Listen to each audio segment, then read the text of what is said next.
প্রিয় দর্শক দেখুন, দিস ইজ এ বাদাম বাগান।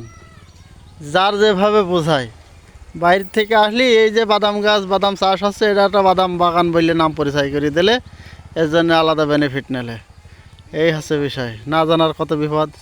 ছোটোবেলায় পড়েছেন পরিবিবির পরিবার, না জানার অনেক বিপদ। এই জন্য গণশিক্ষাও পড়তে হয়, পাশাপাশি প্রাথমিক জ্ঞানও থাকা দরকার। এই হচ্ছে এখানে আমাদের মুসা করিম, সম্মানিত ডিএসআর ভাই, বর্তমান আমার ড্রাইভার, যার মাধ্যমে আমার রুজিরুটি হয়। আর আমি চেষ্টা করি তাকে একটু সহযোগিতা করার। ধন্যবাদ। তাহলে আবারও দেখুন, দিস ইজ এ বাদাম বাগান। এই যে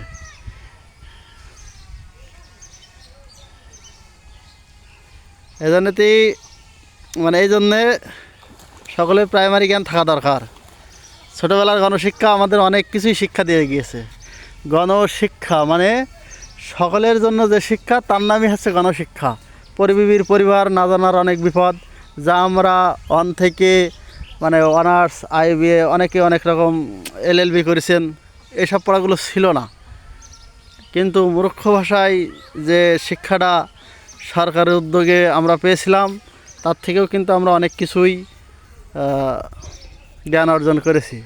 ওই যে না জানার অনেক বিপদ। এই জন্যতে বাইরে আসলে একটু চোখ কান খোলা রেখে যতদূর সম্ভব সভ্যতার সহিত তাদের সাথে চুক্তিবদ্ধ হবেন, তাহলে আপনাদের সব কিছুই তারা খুলে মেলে বলবে। আর যদি এসব পরেই অর্থ নিয়েই মূল ঝামেলা, সেটা নিয়ে ঝামেলায় আবদ্ধ হন, তাহলে সব কিছুর উলট পালট বুঝিয়ে দিয়ে আপনাদের চলে যাবে। মূলত এটা কোনো বাগান না, এটা একটা ভুঁই কৃষকের। দূরের থেকে যা বলেছে আমরা দেখিনি কোনো সময়। হ্যাঁ, বাদাম বাগান বলতে কী বোঝায়, কিন্তু এসে দেখা যাচ্ছে এটা একটা ভুঁই। ধন্যবাদ।